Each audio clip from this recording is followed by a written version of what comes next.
Hello, everyone, and thank you for tuning in to the Why Marketing Podcast. My guest today is Derek Pando, who's leading the international marketing efforts for Zoom, that awesome video conferencing platform we use on the show. Derek, welcome to this week's podcast. Thanks, Rusty. I'm really happy to be here. Appreciate the invitation.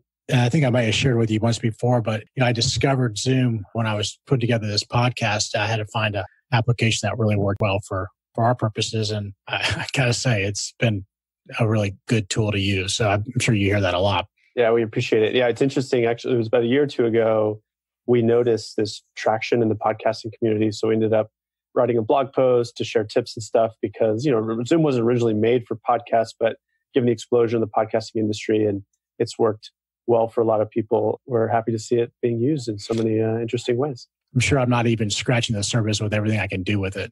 I'll send you a post. So let's talk a little bit about Zoom. And I think y'all have been going through, it seems like, a hyper growth phase for the last few years. So tell us about your role at Zoom, and then we can kind of talk a little bit more about some of the different features and benefits of it.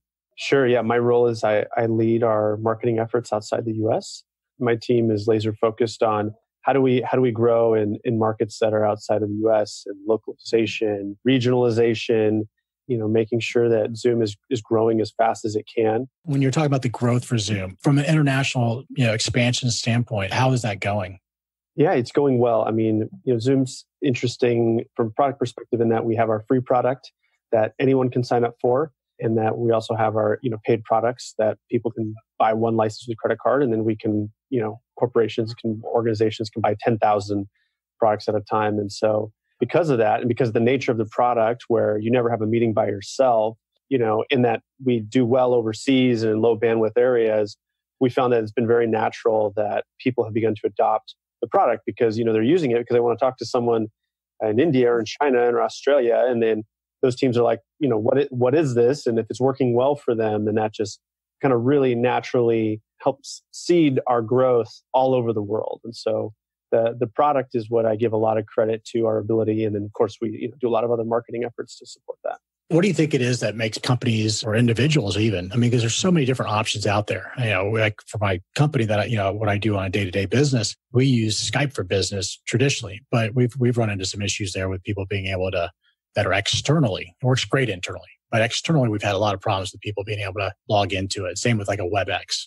We've kind of prided ourselves in being the easiest to use and the most reliable, right? So, especially in such a crowded market, when Zoom started, there was already tens, if not hundreds of products that, basically do video conferencing.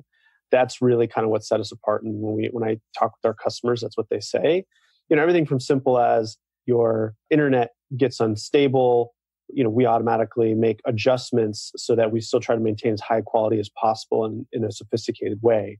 Or all the simple commands of what you would want to do in a meeting are just right on the bottom bar, right? You don't have to go hunt around and do 20 clicks to define what you have to do. And then, last, it's just our reliability. Our founding story is that our CEO was was an engineering leader at WebEx, and he wanted to build something from the ground up that was made for the public internet, was made for video first, where you had a lot of kind of legacy products that they've added video onto it, and they've kind of tacked things onto it as they've grown. But he really felt strongly it needed to start from scratch, and that was how Zoom was born. And that's why we can do the things we do, is because we started from the beginning, and then also we had the expertise of the person who originally created basically this industry. So let everybody know this is not a paid advertisement. It sounds like everybody's going to think it's a promotion for Zoom. It's not. It's just you are at Zoom, and it's a marketing show, and we're using Zoom. And yeah, well, we appreciate Rusty, and we appreciate the evangelism. And as a marketer, I'll say candidly that part of our success is the enthusiasm of a lot of our users, and so we try to nurture that. We try to make them always feel that need and treat them in a way that they're going to want to share it with their friends, and have a product that's good enough that you want to do that in a very authentic way. So Rusty, I appreciate it. And I promise I have not paid Rusty any money to say any of the things he just said. It's interesting to think or find out that really it was built from the ground up from somebody that was already working at WebEx, I believe you said. And it makes sense then if it was built around video and not audio, starting from the traditional conference call of a phone base and then adding video to it. It was all around video and everything is based around that. Yeah, exactly. I mean, we think the world is going to a video first communication world, right? There's this great joke on Twitter. I don't know if you've seen this, but a couple of people have said it where they're like, the most unrealistic part of Star Trek is when they have seamless video conferencing in all their ships, right?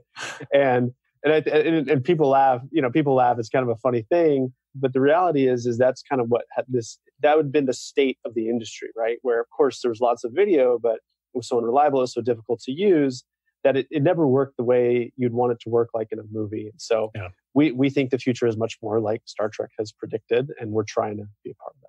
Well, hopefully you could maybe teleport me into, I could do actually interviews in person. We'll work on that next. I appreciate that. It's been around since 2011, correct? Yeah, that's correct. You're in basically every market around the globe? Yeah, I mean, we sell, because we're a web-based product worldwide where we're legally allowed to, and in the languages that we support. And so, yeah, we have customers all over the world, from tiny countries and islands to the biggest, most sophisticated, technologically advanced countries in the world.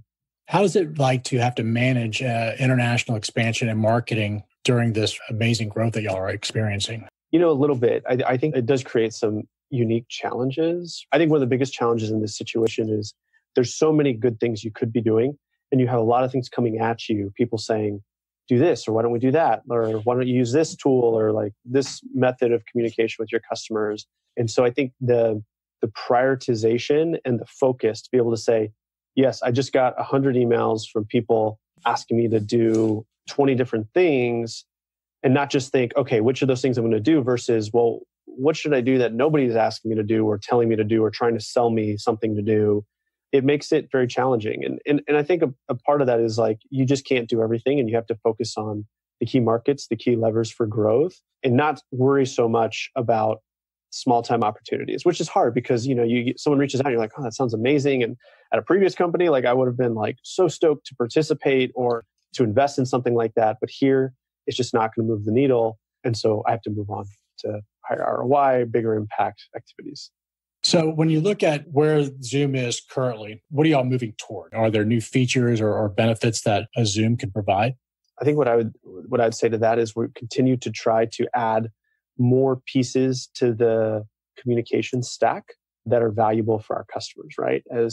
I'll give you a couple of examples. If you look at our product Zoom Rooms, which is basically a room that you've enabled with Zoom. So you control the meeting with an iPad, you have a camera and a TV screen. You walk in and start a meeting with one click. We start hearing from our customers. They're like, hey, could you build us software for like scheduling displays on the outside of a room? So, big companies, you walk up to a room and you reserve a room, or you see who has reserved the room. And so, we added that last year. And then a lot of organizations have digital signage, right? Which is, screens up in their hallways and lobbies that are communicating internally or externally. It could be images, it could be video, it could be all sorts of things. We thought, hey, we can extend our Zoom rooms, our conference rooms to do that, kind of add that to the ecosystem.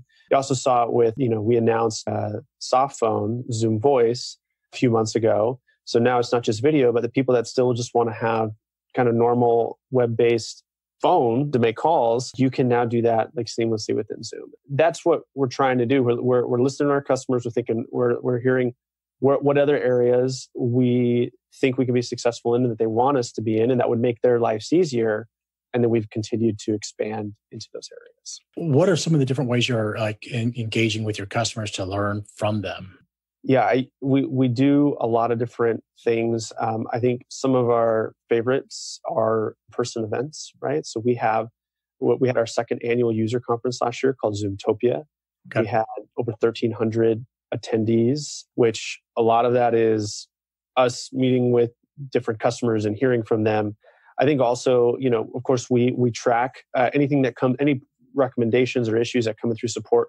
We track those extremely with a lot of seriousness and order, so that we constantly kind of know what our customers are saying, what feedback. And then also, lastly, I'd say is our culture, right? Our culture is to create happiness for our customers through our products, and to also do that in the way that we interact with them. And so, to give you kind of some examples, I was like, at the San Francisco Zoo with my kids a few weeks ago, and I was wearing probably this hoodie, and a guy comes up to me and says, "Really love Zoom, but hey, I got one feature request." And he kind of told me about it. This random guy at the zoo. But I think a lot of companies would put a lot less effort into trying to funnel that feedback. And at Zoom, at all levels of the organization, whether you're frontline support or a salesperson, or we really try to funnel that back in and create a good experience for our customers wherever we are.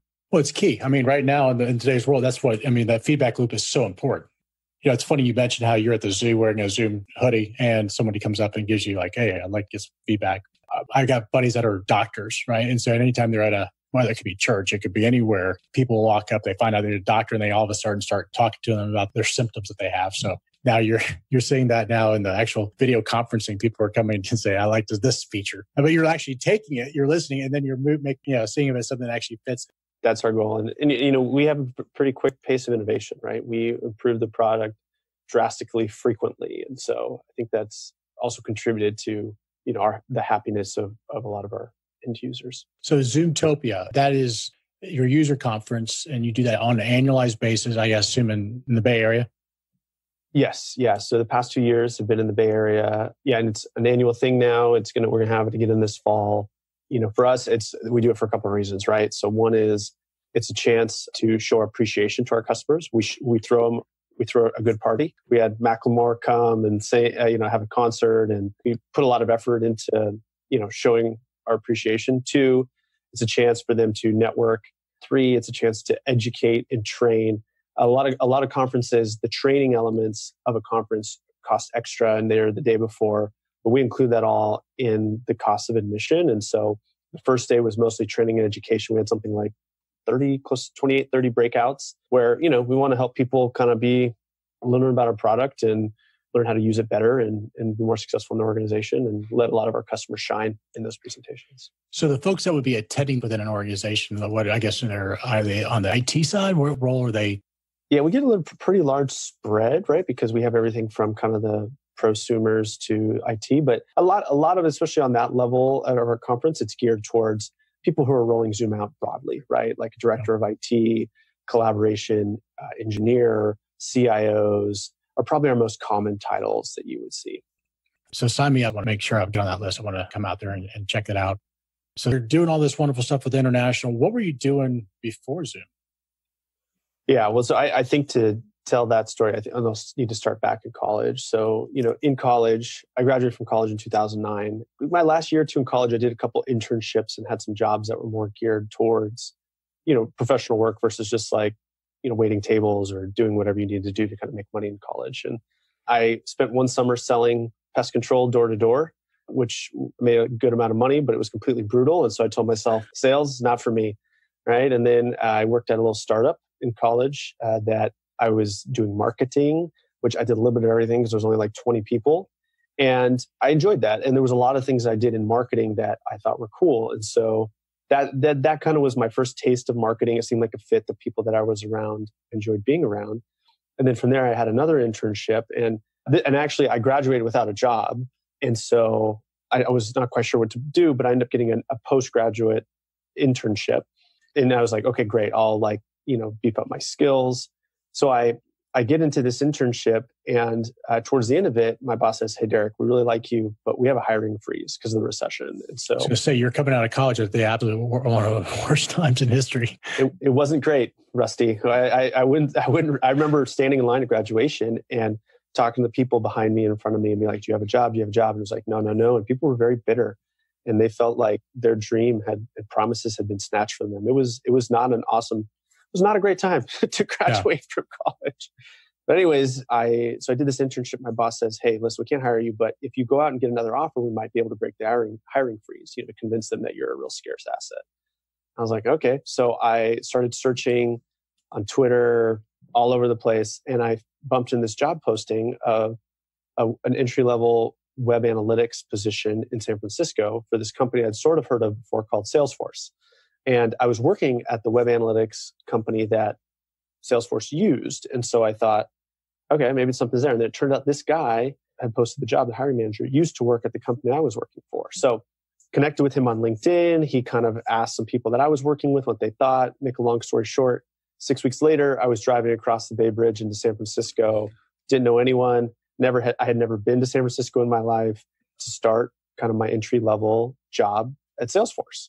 So I credit that to some good preparation, right? I was doing the right things, but there was definitely an element of luck, right? I was in the right place at the right time, doing the right things. As my high school or my middle school football coach used to say in Houston, Texas, if you're doing the right things in the right place at the right time, things work out.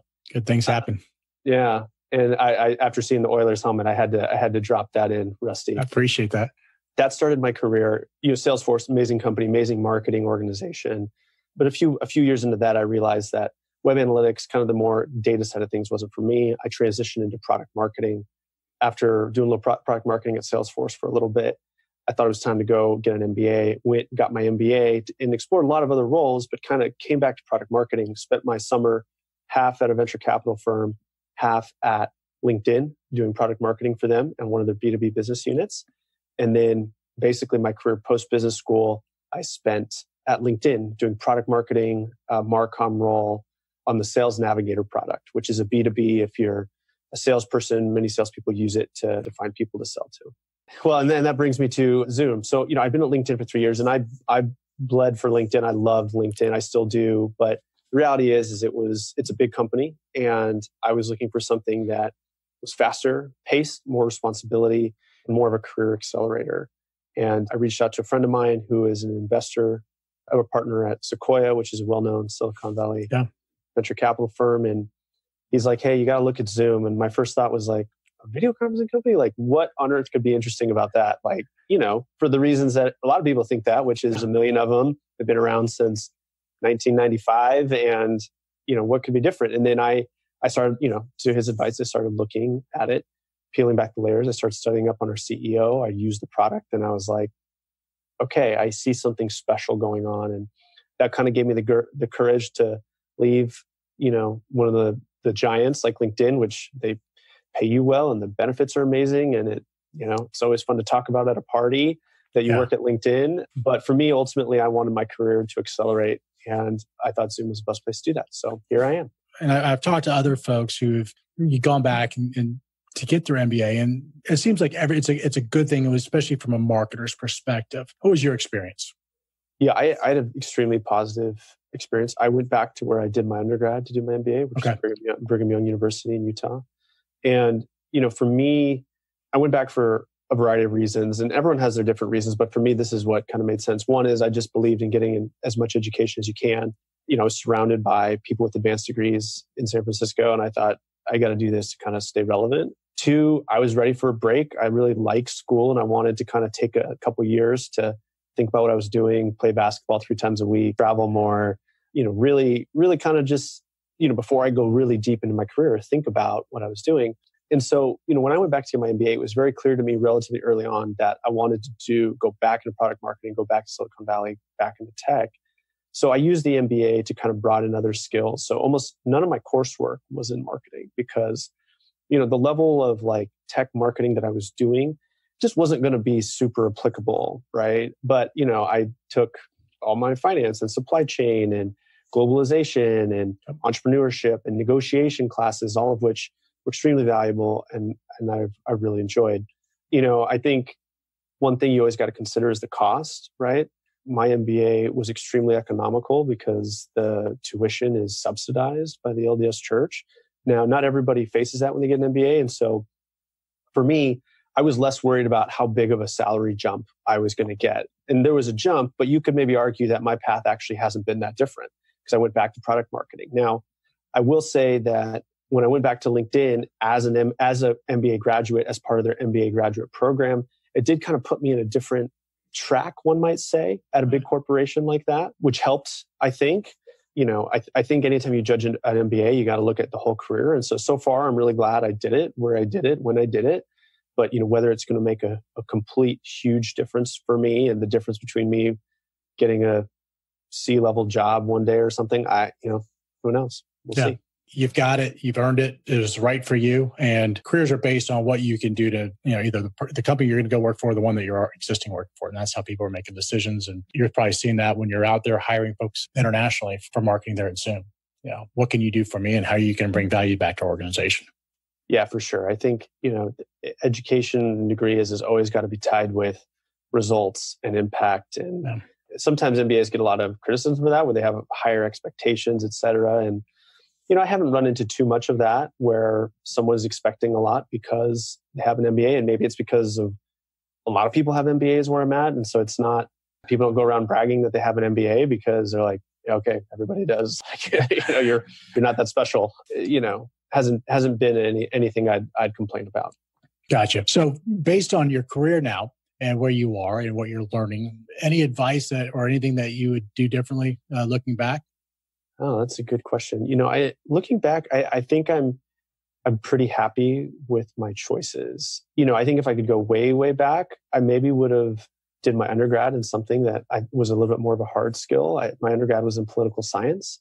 The other thing that I think I always underestimated was, there's so many marketing skills that you can learn without having the formal job, without even being a professional, right? Like when I was in business school, I decided to kind of do my own little side project where I started a blog to basically hone my content development skills and my writing and my online marketing. And 5 years later, that blog is still running, still kicking. And, I've gotten a lot of cool opportunities and connected with a lot of interesting people through that. And so, when I meet people that are trying to break into marketing or students and they say, what can I do? I say, hey, like you just start. Like one, market yourself effectively. Like if I look at your LinkedIn profile and it doesn't look clean and crisp or it's not well written and your social media profiles are the same thing, or if anything you post online, then, how am I going to trust you to market my company? And then, find someone who is, a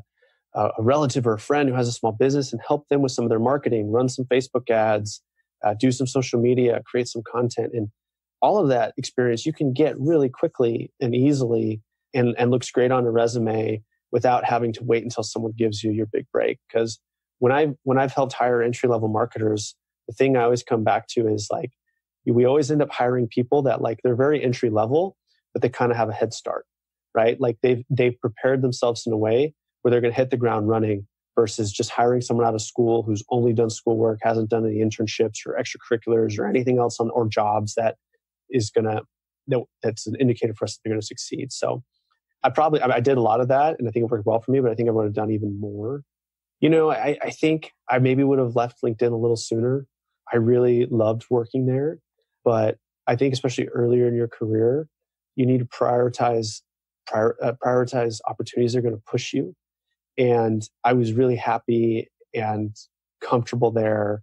And so, eventually I kind of came to my senses and thought, I love this, but this isn't the time for me to kind of coast. So maybe I would have moved on a little bit. I'm not sure. That's a tough one, but it's something I'd encourage people to think about. I think it's important. I mean, I love the advice. I think the reflection is always healthy. As we kind of start to wrap up getting towards the end of the show, I have one last question for you. What's your favorite feature of Zoom? Like, what's the one thing you're like, okay, this is just the coolest? My favorite feature of Zoom. I actually think the coolest thing about Zoom is you can have hundreds of people on a Zoom call, but you can have 49 videos of people showing at once on a call, right? So like that's just, awesome, right? You see, and if we have time, actually I pull up a little video and show you what it looks like. It's like a mosaic. Yeah, it's a mosaic. So that's probably what I would say. How often are you on a call with 49 people or 50 people? At least every week, because we do our company all hands. We do our big meetings with a lot of people these days. Zoom's not small anymore. And so especially our all hands, there'll be hundreds of people on the meetings at once. So. Maybe I could do a reunion podcast show and have everybody on at one time. That'd be pretty cool. Mosaic, so. It'd look cool. Can I show you the video? Absolutely. Let's see it. Okay. Give me 1 second. I'm going to share my screen this is on YouTube. I see you right now. This is what it looks like when you have 49 people join a meeting at once in seconds. That's awesome. Keep them coming.